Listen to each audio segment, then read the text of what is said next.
الرحمن الرحیم آدم علیہ السلام سے محمد صلی اللہ علیہ وسلم تک۔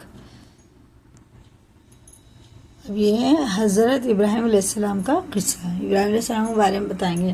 ابھی تک ہم نے کتنے نبیوں کے بارے میں پڑھا ہے؟ یہ پارٹ ہمارا 9 ہے۔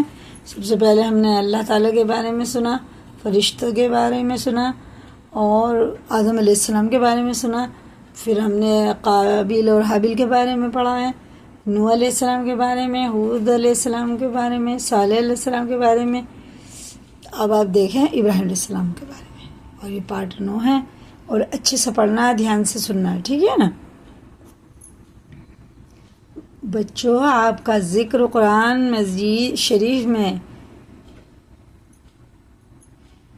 66 جگہ آیا ہے، یعنی 68 جگہ آیا ہے۔ حضرت ابراہیم علیہ السلام بہت ہی بڑے نبی گزرے ہیں، ٹھیک ہے نا۔ ابراہیم علیہ السلام بہت بڑے ذلیل القدر نبی تھے۔ دنیا میں جب بت پرستی کا زور ہو گیا، لوگ بتوں کو بناتے اور خود ان کی پوجا کرتے۔ حضرت ابراہیم علیہ السلام کے والد بھی بت بناتے تھے، آزر، اور بتوں کو خدا سمجھتے تھے۔ حضرت ابراہیم علیہ السلام بھی ابھی بچے ہی تھے۔ وہ دیکھتے کہ میرے والد اور دوسرے لوگ خود ہی مٹی اور لکڑی سے بتوں کو بناتے ہیں اور پھر ان کو خدا سمجھنے لگتے ہیں۔ وہ حیران ہو گئے۔ بچپن میں دیکھو کتنے ذہین تھے۔ ہمیں بھی غور کرنا چاہیے کیا صحیح کیا غلط ہے، کہ کس قدر بے وقوف ہیں یہ سب لوگ کہ ان بے جان مورتیوں کو خدا سمجھ رہے ہیں۔ حضرت ابراہیم علیہ السلام کا بتوں کو توڑنا۔ حضرت ابراہیم علیہ السلام ان لوگوں سے کہتے کہ تم لوگ کیوں ان بتوں کو پوجتے ہو؟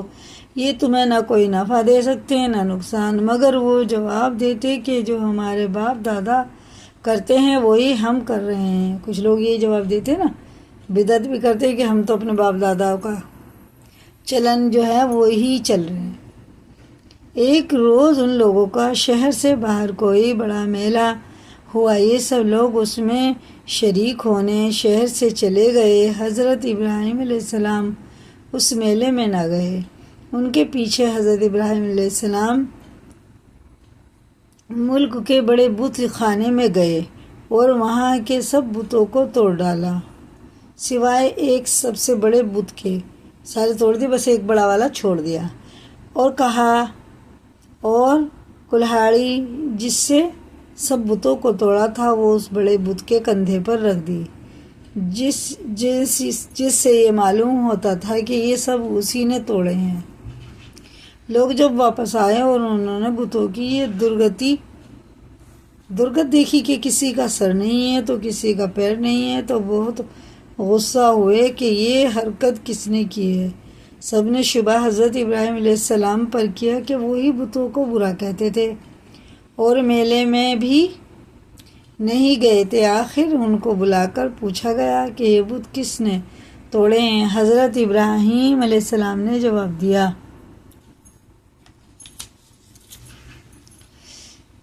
کہ مجھ سے پوچھنے کے بجائے اپنے خداؤں سے کیوں نہیں پوچھتے جن کی تم عبادت کرتے ہو کہ ان کو کس نے توڑا ہے وہ خود بتائیں گے۔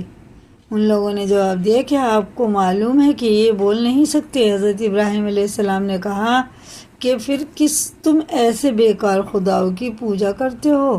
حضرت ابراہیم علیہ السلام نے پھر کہا کہ دیکھو، کلہاڑی بڑے بت کے کندھے پر رکھی ہے، یہ کام اسی کا معلوم ہوتا ہے، اس سے پوچھو۔ یہ لوگ بہت ناراض ہوئے اور ان کے باپ آزر نے شکایت کی کہ تمہارا بیٹا ایسی حرکت کر رہا ہے، اس کو سمجھا لو ورنہ اچھا نہ ہوگا۔ حضرت ابراہیم علیہ السلام نے اپنے باپ کو بھی سمجھایا اور بت پرستی سے منع کیا اور عرض کیا، اے باپ، ڈرتا ہوں کہ تم پر خدا کا کوئی عذاب نازل نہ ہو۔ اس پر ان کے باپ بہت سخت ناراض ہوئے اور کہا کہ آئندہ تم نے مجھ سے کوئی ایسی بات کہی تو میں تجھے سنسار کر دوں گا، یعنی مار دوں گا، اور کہا کہ تو میرے پاس سے ہمیشہ کے لیے چلا جا۔ آپ نے باپ کو سلام کیا اور کہا کہ میں چلا جاتا ہوں، لیکن تمہارے لیے مغفرت کی دعا کرتا رہوں گا۔ یہ ہے حضرت ابراہیم اور آگ، پھر آگ میں ڈالا۔ بچوں پھر کیا ہوا؟ وہاں کے بادشاہ نمرود کو بہت ظالم اور بت پرست تھا۔ وہاں کا جو وہ تھا بادشاہ، وہ بہت ہی بت پرست تھا۔ ان سب باتوں کا پتہ چلا کہ آزر کا بیٹا ابراہیم لوگوں کو بتوں کی پوجا سے منع کرتا ہے اور ایک خدا کی دعوت دیتا ہے، تو اس نے ان کو اپنے دربار میں بلایا اور آپ سے جھگڑنے لگا۔ حضرت ابراہیم علیہ السلام نے فرمایا کہ میرا خدا تو وہ یہ جو مارتا بھی ہے اور جلاتا بھی ہے۔ نمرود نے کہا میں بھی مارتا ہوں اور جلاتا سکتا ہوں۔ چنانچہ اس نے ایک قیدی کو، جس کو سزائے موت کا حکم ہو چکا تھا، آزاد کر دیا اور ایک بے گناہ کو پکڑ کر قتل کر دیا اور کہا کہ اب بتاؤ کہ میرے اور تمہارے خدا کے درمیان کیا فرق ہے؟ حضرت ابراہیم علیہ السلام نے کہا کہ میرا رب ہر روز سورج مشرق سے نکالتا ہے، تم اسے مغرب سے نکال دو۔ اس پر نمرود لاجواب ہو گیا اور حکم دیا کہ ابراہیم علیہ السلام کو زندہ جلایا جائے۔ چنانچہ بہت سی لکڑیاں اکٹھی کی گئیں اور ان میں آگ لگائی گئی۔ جب آگ بہت بھڑک اٹھی اور اس کے شعلے آسمان کی خبر لانے لگے، تو حضرت ابراہیم علیہ السلام کو اس میں پھینک دیا گیا، مگر وہ آگ بھی بہت زیادہ تھی۔ کئی سال تک تو لکڑی اکٹھی کری گئی۔ لوگ منت مانتے تھے کہ ہم نمرودی آگ میں یہ لکڑی چڑھائیں گے اور ہمارا فلاں کام ہو جائے۔ آگ بھی بہت دور تک تھی، بہت اونچی۔ حکم سے ٹھنڈی ہو گئی، آگ جو تھی وہ ٹھنڈی ہو گئی اور آپ کو آگ سے کوئی تکلیف نہ پہنچی۔ بچوں، اس طرح جو لوگ اللہ تعالیٰ کے کہنے پر چلتے ہیں، اللہ پاک ان کو ہر تکلیف سے بچا لیتے ہیں اور ان کے لیے آسانیاں ہی آسانیاں ہو جاتی ہیں، اور جو لوگ اللہ تعالیٰ کا کہنا نہیں مانتے ان کے لیے اس دنیا میں مشکل ہوتی ہیں، اور مرنے کے بعد تو ہمیشہ جہنم میں رہیں گے۔ اب یہ حضرت ابراہیم علیہ السلام اور زمزم پانی کا کنواں جو آج تک ہے، پاک بھی ہے، بہترین پانی ہے۔ کسی بھی جگہ کا کوئی بھی انسان اسے پیے گا، نہیں کہے گا یہ مجھے اچھا نہیں لگ رہا۔ ہم یہاں سے تھوڑی سی دور چلے جائیں نا، 60-70 کلومیٹر بھی، تو پانی کا بدلاؤ ہو جاتا ہے، پینے میں بھی وہ عجیب لگتا، پیا ہی نہیں جاتا۔ دلی سے میرٹھ تک بھی بہت بدلاؤ پانی کا۔ میرٹھ والے یہاں جائیں وہ پریشان ہو جاتے ہیں، ہم لوگ وہاں جاتے ہیں تو ہم بھی پریشان ہو جاتے ہیں۔ اب وہ دیکھو ساری دنیا پیتی ہے، کوئی اس میں عیب نکال نہیں سکتا انشاءاللہ، اس میں کوئی خرابی بھی نہیں، کیڑے بھی نہیں پڑتے، مینڈک بھی نہیں اس کے کنویں میں پیدا ہوتے، بہت ہی صاف پانی ہے ماشاءاللہ، جب سے وہ بنا ہے آج تک۔ حضرت ابراہیم علیہ السلام اور زمزم۔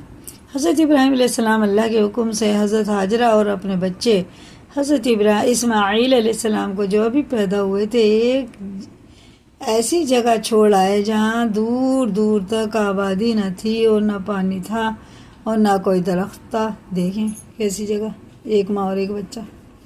حضرت حاجرہ نے حضرت اسماعیل علیہ السلام کو ایک پتھر کے سائے سے لٹایا اور خود پانی کی تلاش میں ادھر ادھر دوڑی، لیکن پانی نہ ملا۔ خدا کی قدرت سے جہاں حضرت اسماعیل علیہ السلام ایڑیاں رگڑ رہے تھے، وہاں پانی کا چشمہ پھوٹ نکلا، جو آج تک زمزم کے نام سے مشہور ہے، اور حضرت حاجرہ دوڑی تھی، اسے صفا اور مروہ کہتے ہیں۔ ایک طرف جو صفا تھی پہاڑی، ایک طرف مروہ تھی، جہاں جا کر آج حاجی اسی طرح دوڑتے ہیں۔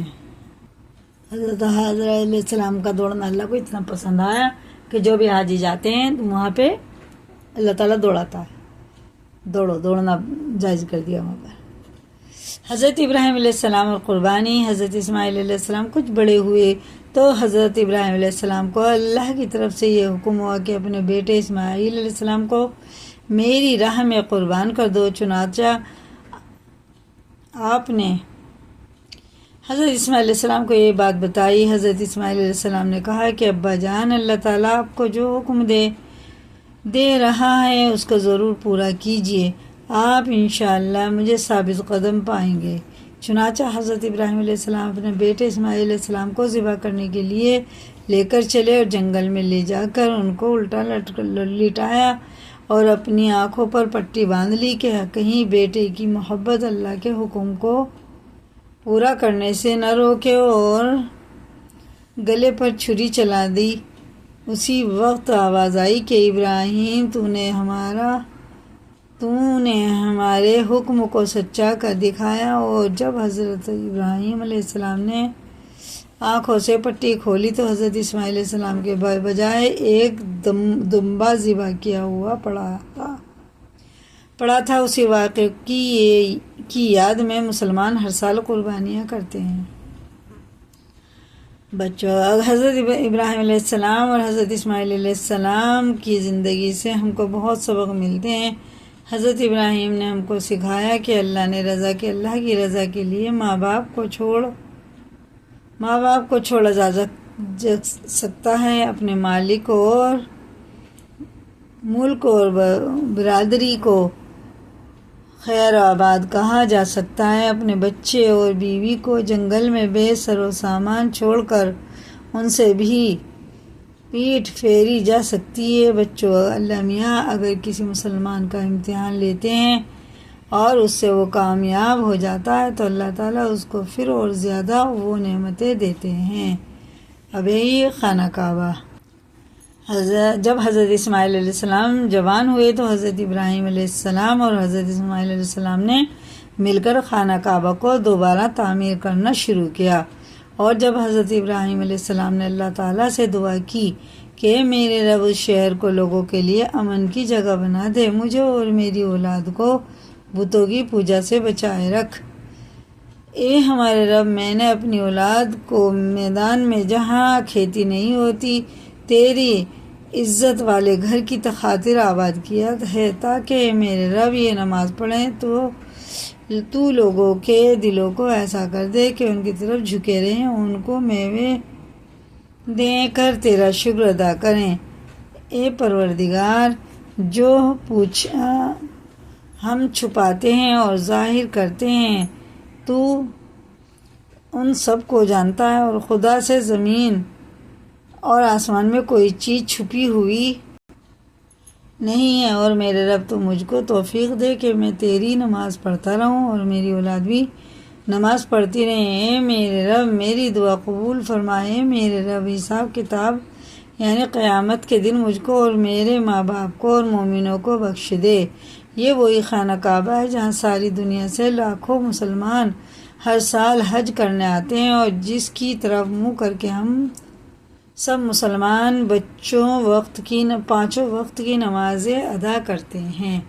اب کل ہوئے گا لوط علیہ السلام کے بارے میں۔ اسی کو یاد کریں، لائک کریں، دوسروں کو شیئر کریں اور نئے چینل پہ سبسکرائب کریں۔ اللہ تعالی ہم سب کو بھی دین ایمان پر چلنے والا بنا۔ آمین۔